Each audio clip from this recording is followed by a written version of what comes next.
हे दोस्तों, आज हम अनबॉक्स करेंगे स्प्लेंडर का टैंक का लीड, जिसमें टाकी का लीड आता है, जो पेट्रोल जिसमें डालते हैं वो वाला लीड।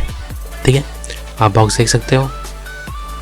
जब आपका ऊपर शेप बना हुआ है, कैसा लीड रहेगा ये आप देख ले सकते हो। उसमें पेट्रोल टैंक लीड प्लेट है, स्प्लेंडर लाल कलर का, 176 ओडन नहीं, लेकिन 176 MRP इसका। ठीक है, इसका आप देख लिया।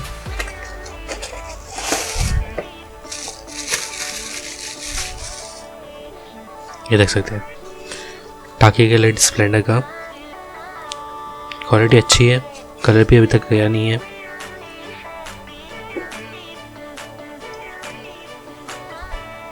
इसका टाकी का लीड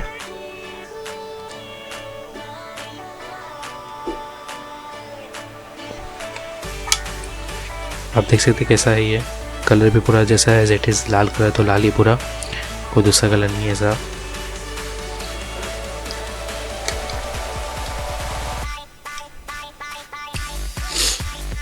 ठीक है, तो हो गई इसकी अनबॉक्सिंग। तो मिलते हैं नेक्स्ट वीडियो में। Bye bye.